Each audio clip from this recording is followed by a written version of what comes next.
नमस्कार. नमस्कार जी, बोला. तर आपला कार्यक्रम जो आहे अतिशय उपयुक्त असतो. मी बऱ्याचदा तुमचे शो पाहत असते आणि ज्या गोष्टी खुलेपणाने बोलता येत नाहीत त्यासाठी हा मंच तुम्ही तयार केला, त्याबद्दल तुमचं खूप अभिनंदन.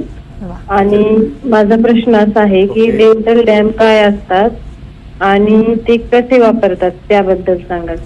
पहिल्यांदा तुमचं कौतुक, कारण डेंटल डॅम ही एंटिटी जोपर्यंत तुम्ही नेटवर जाऊन पाहणार नाही तोपर्यंत ती कळत नाही. नक्कीच सांगूया तुम्हाला. बघा, ऐकलं असेल खूप जणांनी. बऱ्याच जणांना कोणाला काय आवडेल, जरी पार्टनर दोघांच्या संमतीने सोबत आलेले असले तर समजा तुमची चव काय आहे, समोरच्याची काय आहे, तुम्हाला पोळी आवडते, समोरच्याला आणखी काही आवडतं, मग अशा केसमध्ये डेंटल डॅम काय असतं सांगूया आपण. नक्कीच. बेसिक नॉलेज तुम्हाला असणं का आवश्यक आहे की बऱ्याचदा लैंगिकता म्हणजे काय असते, त्यामध्ये आपल्याला वेगवेगळे लिंगाचे प्रकार हे आपण वेगळ्या टॉपिकमध्ये येणार आहोत. दुसरा भाग येतो की कोणाला कोणती टेस्ट आवडते.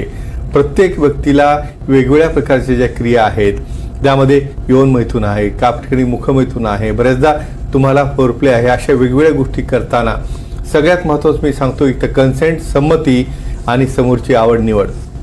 मला आवडणारी गोष्ट समोरच्याला आवडेल का माहीत नसतं. अशा केसमध्ये डेंटल डॅम म्हणजे जसं आपण प्रोटेक्शन किंवा निरोध वापरतो त्याच टाईपमध्ये तुमच्या मुखामध्ये किंवा तुमच्या तोंडामध्ये काही स्पेसिफिक रबर शेपेड प्रोटेक्शन असतात, जे आतमध्ये ठेवून तुम्हाला तुमच्या पार्टनरला तुम्ही ओरल सेक्स किंवा मुखमैथून करू शकता. हे सांगणं का आवश्यक आहे, कारण करणं सगळ्याचंच असतं पण त्याची हायजीन माहीत नसते.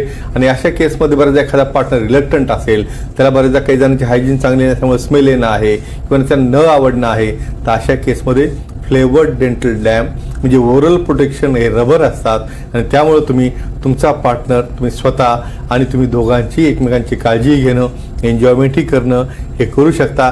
बऱ्याचदा फक्त अशा कारणांमुळं पार्टनरमध्ये की मला जे पाहिजे तुम्ही देऊ शकत नाही, त्यामुळे मी तुमच्यासोबत राहू शकत नाही. तर अशा गोष्टी आपल्याला टाळायच्यात, म्हणून तर हा मंच उभारलेला आहे. आणि आपले जे सुज्ञ दर्शक आहेत ते हा प्रश्न विचारून सर्वांच्या मनातले डाऊट हे दूर करत आहेत. कुठेतरी समाजाला फायदा होईल असं मला वाटतं.